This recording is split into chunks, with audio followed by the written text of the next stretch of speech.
Broadcasting live from the Business RadioX studios in Atlanta, Georgia, it's time for Atlanta Business Radio. Brought to you by OnPay. Built in Atlanta, OnPay is the top-rated payroll and HR software anywhere. Get 1 month free at onpay.com. Now, here's your host. Lee Cantor here, another episode of Atlanta Business Radio, and this is going to be a good one. But before we get into the show, it's important to recognize our sponsor, OnPay. Without them, we could not be sharing these stories. Today on Atlanta Business Radio, we have Veanne Smith with SolTech. Welcome. Well, hey, it's glad to be here, Lee. Thanks for having me. Well, I'm excited to learn what you're up to. Tell us a little bit about SolTech. Sure thing. So SolTech, we are a technology firm, and our expertise is in the space of building custom software, and we also provide IT staffing solutions. Our clients are very diverse. They're across many industries: fintech, technology, healthcare, you name it, logistics, manufacturing. They're also various sizes. They range from startups to growing middle market to Fortune 500 enterprise organizations. We founded the company back in 1998. And our goals back then is pretty much consistent with what it is today. We really wanted to provide pristine solutions to businesses that needed broad technology expertise in the web, mobile, and data space that could execute fast and also follow a structured approach. And I think, there are a lot of people in the technology industry these days, as you probably know. But I think a couple things make us unique. One is we do project-based development as well as IT staffing, which is not a very common combination. And the other thing that I think makes us unique is that we have an employee-based model. So our clients can take advantage of the proven talent on our team as they roll off of other engagements. And then because we're a software engineering company at the core, when it comes to our IT staffing services, we can leverage that expertise to really evaluate candidates that we then present to our clients who are looking to hire resources of their own. So now let's talk about your backstory. What were you doing before SolTech? Were you working for like an enterprise level company and then decided to go at this on your own? Yeah, that's a great question. So my background is I went to school to be a computer programmer. So I had a computer science degree, and I started out as a developer working for, I spent some time at Kodak, and then I worked for a healthcare company called Baxter, actually doing development. And I learned that I was always intrigued. I saw the consultants that would come in, and they were doing some pretty sexy projects. And so I kind of got an eye to go into consulting. So I spent some time in the consulting industry and actually met my today husband, who's my business partner, Tim Smith. And after working together for a little while, we just started to go out on our own back in '98. And then when you went out on your own, did you see a different way of going about this, that you were going to put your own kind of jazz hands onto this experience for the customer? Exactly. That's probably a whole story in itself. But there are many things that we worked for some great companies. We learned a lot. We worked for a company that was private and went public. We worked for a company that acquired a lot of firms. And one of the things that we sometimes got frustrated with was, that maybe the values of the company or the mission would change. And so we thought that the only way really to kind of control, kind of who we are and the core values and the mission was really to have our own business. And so that's really what inspired us. Now, that's kind of the end of the day. When you started, was it always marrying custom software development with IT staffing, or did the IT staffing come later? Yeah, that's a great question. We really started SolTech to do just project-based development initially. There were a couple of reasons for that, but I had been doing staffing before, and it's great, but I just wanted, quite frankly, just to do something a little different. So we started out really just focusing on project-based development. And then we launched IT staffing probably around 10 years after we started the business, mostly in response to our clients who really were impressed with the caliber of the engineers on our staff that they were working with and asked if we could help them hire talent of similar capabilities. And so that's really what motivated us to get into IT staffing. And that's when we really started growing more, since we were offering both. It created some efficiencies in our own business that I can maybe talk to here if that comes up. But so we added the IT staffing later on. Well, let's talk about today it's about half. Business is about half and half. About half the work we do is project development, and the other half is IT staffing. So talk about the advantages of marrying both of those kind of, it's seemingly not similar, but I guess complementary services. Yeah. Well, I think, I'll go to two. There's a lot. So for our clients, some of the advantages. So for the clients that turn to us for IT staffing, and let me just define IT staffing for maybe the listeners that don't know what that is. IT staffing consists of kind of three things. One is organizations that are looking either for contract labor, just on a temporary basis, or they're looking to hire their own employees. So they're looking for direct hire services, or there's that offering in the middle that's contract to hire. So maybe they want to try somebody out on a contract and convert to perm. So when we offer our IT staffing services to those organizations, one of the huge differentiators for SolTech is that we can leverage the talent of our own employees. We have, architects, engineers, and so we can use our engineers on staff to actually evaluate the technology capabilities of the candidates. So many IT staffing firms, they take the spec and they go look for the candidates, and they present resumes and say, hey, here's 20 candidates. Which ones do you want to talk to? Where in our work, we work very diligently to get that candidate pool down from 20 to 2 or maybe 3. And so when we present our candidates, they've been thoroughly evaluated technically, and we also layer in all of the behavioral and cultural fit interviews that we do, because we evaluate every candidate as if we were going to hire them ourselves. So they're really very well vetted and processed by the time we present them to our clients.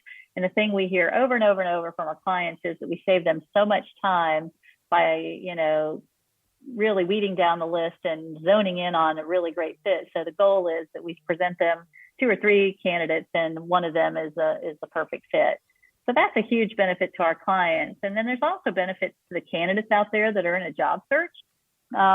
When the candidates come to SolTech, we might have, at any given time, 60 to 100 different positions that are open. Some are with SolTech and some are with our customers.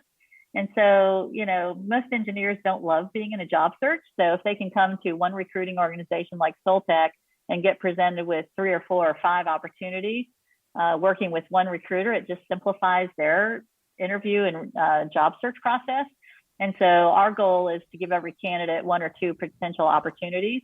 And so they can then just, spend less time in their job search. And we spend a lot of time making sure they're, informed, prepared, so it's a really nice, process for them, and it makes their life a lot easier. So those are 2 big, I think, benefits that we provide because of what we do. Now, you mentioned cultural fit. You were recently named one of the best places to work in Atlanta. Why is culture and fit so important to your firm? Has it always just been part of the DNA about how you guys go to work every day? That's a great question. When we started our company, I kind of alluded to it, core values and culture was really important to us when we started the firm. And so, like any organization, we kind of set out and define what our core values are and what our purpose was and all that. And that served us well for many years. But about 5 years ago, we decided that, just truth be told, we'd been doing this a while, and, I'm not getting any younger, but, our talent pool was very diverse.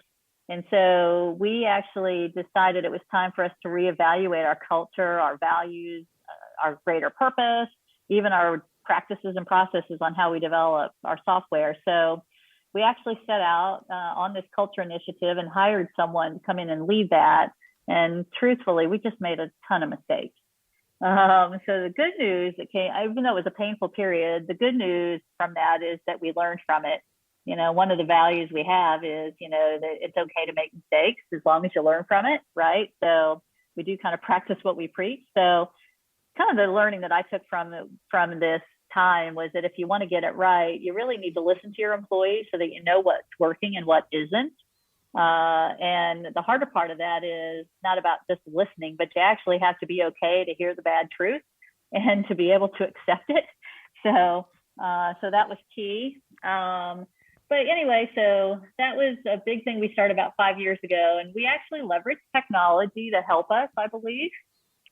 We did not build the technology ourselves, but we went out and we brought in an employee engagement platform called CoolLeaf, and we also brought in an HR system called Bamboo HR. So CoolLeaf was really helpful. We brought that in thinking that we were going to try to get employees to be more engaged, right? So to get them to participate in various challenges, simple things like step challenges, water drinking challenges, peer gratitude challenges, things like that. And also we'd use it as a way to plan and schedule events. Like today, a big thing we do since COVID we have monthly game night. We've had lots of things, we try to change it up. We do scavenger hunts, we do bingo, we've played categories, Family Feud, things like that. So that's all been good. And so in, getting them to participate, the idea of the platform is to reward them with points that they can then turn those points into money, right? Gift cards and vacations and things like that. So that's all worked, and that was great. But one of the unexpected outcomes that I really think has been a big game changer in our culture improvement was the adoption of the platform by our employees as a way to recognize their teammates for jobs well done, for witnessing acts of kindness, for maybe seeing someone who persevered through a difficult challenge. And that was probably the huge game changer of the engagement platform that had an impact on our culture. I think the other significant impact came out of our Bamboo HR system, where we used that software to actually totally revamp our performance review process. The big thing that we had not done before was to incorporate peer reviews. And we also went from an annual review process to a twice a year process. And we separated out salary reviews from performance reviews. And I think that was a really big change. And what we learned is that peer reviews provide some really detailed feedback that our employees feel that is, I think, more accurate than just always getting feedback from your boss, so to speak. And so everybody really wants to help each other. So I think that was huge. The other thing that came out of Bamboo HR is we started doing employee surveys every 6 months. We've been doing that for a number of years now. So there's a concept of the employee net promoter score, and ours has risen consistently every 6 months since we've been doing that. So I think those things were huge, had a huge impact on our culture. Now, during the pandemic, did you move to remote, or had you always been remote? Yeah, so we are fully remote. As I always say, thank goodness we're in technology. All of our folks can work remotely. There have been a core set of us that have been going in frequently, but our engineers are 100% remote right now. Prior to COVID, we supported remote work, but the official, I guess, stance at the time prior to COVID was employees could work 2 days a week from home. And so we always kind of hesitated to go fully remote because we feel that collaboration is so key to the kind of work we do. But, COVID forced our hand. And I always say there are many silver linings that have come from COVID. And one is, our employees now know that we trust them to work remotely, and we've proven that we can do it, and I think it's a lot due to the resilience that they all have. And, so many people came through so many hardships, right? Our employees included. But anyway, so we are remote and leveraging Zoom and Teams and all the tools that everybody else has come to know and love. So, but I do think that, I think becoming a top workplace, if it hadn't been for COVID, I don't know if we would or not have gotten a top workplace. Again, I think a silver lining of COVID, there's no doubt that working remotely has reduced the frustration level and improved quality of life, just not having to sit in that traffic all day long. Now, when you went to remote, you mentioned those kind of serendipitous collisions and opportunities to collaborate. Were you able to figure out a way, or did your software that you were using help you kind of at least simulate those kind of, happy accidents when people share ideas or something in an informal manner? Yeah, I think that, honestly, I think that we still have a ways to go to be able to collaborate virtually. I don't think we're where we want to be, but I think we've done the best we can. We've created some of our own dashboards. We do have software that is conducive to help us collaborate. I could name a lot of different things that we use, but, fortunately, there were tools that we were already using that we're leveraging more. But we all still comment many times. It's like, oh, I just wish we were all in the same room and we could all, have multiple whiteboards. We have these in our office. We have these rolling whiteboards that are moving around all the time. And it's just hard to mimic that, quite frankly.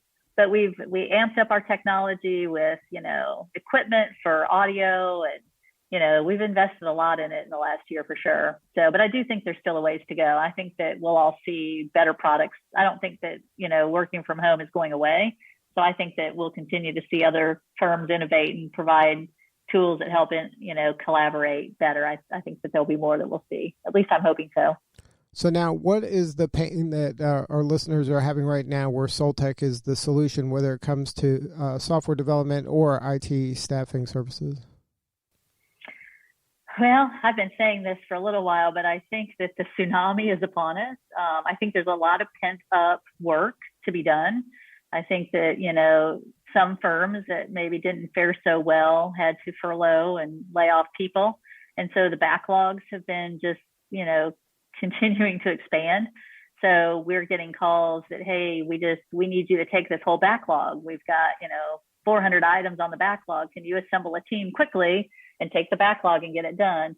We're also seeing people needing to rehire. Maybe if they had to cut back, they're now rehiring. So our staffing, the need for our staffing services is in high demand. So I just feel like the tsunami is here, quite frankly. So the challenge continues to be the demand for the talent exceeds the supply. So there's a lot we've done, because of COVID to address that. Namely, I would give advice to anybody right now, if you are now working more remotely, I highly suggest that you expand your search to look for the best talent, not just within the 25 to 50 mile radius of where you work, but to expand it either not just nationally, even globally, if you can. I can talk to some examples where some of our clients come to us for some really gnarly technical capabilities. And so it's maybe cloud or, cross-platform tools, IoT, mobile. And there have been some requests that we've had from customers this year that they ask for certain language or tool experience that just isn't prevalent in Atlanta. And so fortunately, we could do a global search, and we've been actually hiring talent from the East Coast to the West Coast to the South to the North. So that's really helped us to get the best talent. And now, since you can do all the interviewing with Zoom and everything like that, we really can recruit nationally better than we used to be able to. And then that allows your clients to get up and running a lot faster. Yeah, it does. Allows them to get up and running faster than, Sometimes it's not uncommon to talk to hiring managers who have had positions open for 6 months and they just can't fill them. But if you can kind of, open it up to accept a remote worker, then you typically can staff it faster. And then sometimes, I talked about clients that have come to us and asked us to address a huge backlog. I think there's some ways to do that well, to get ramped up so you don't make a mistake. A couple, maybe a piece of advice I would have is first, before you, hire anybody or bring anybody on, make sure you have a clear understanding of what the work is, making sure you know exactly, what the day-to-day duties are going to be, what skills are required, what ones can you live without, might you be able to teach, and then for most organizations, maybe accept the fact that, you're an expert in whatever it is you do, but you're probably not an expert at ramping technology teams quickly. So you might need to, break down and go to a firm that specializes in what you need and maybe has the attributes that you think you can work well, with that organization.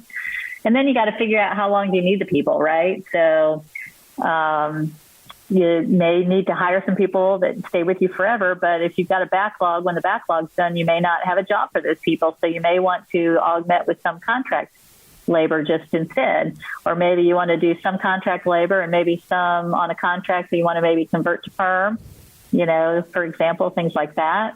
I also think, you got to make sure you have somebody strong leading the way, maybe a solution architect who ensures that you're building a solution that's based on a strong foundation, and someone who can mentor the maybe more junior team members that you have on the team.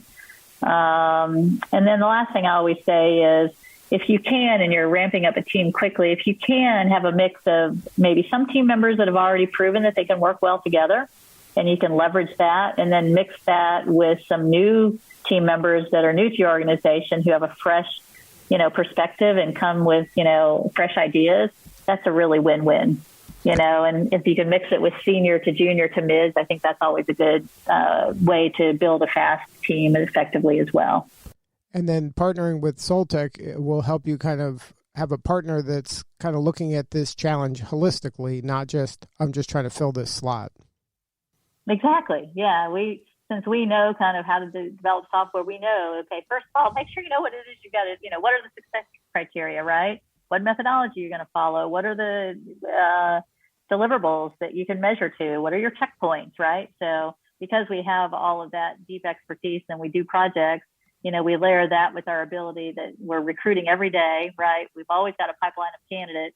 We can draw from a mix of our bench talent, folks that are on staff with SolTech, and then also hire new, fresh from our candidate pool, allows us, I think, to leverage our expertise and our ability to ramp quickly. Now, if somebody wants to learn more, have a more substantive conversation with you or somebody on your team, what's the website?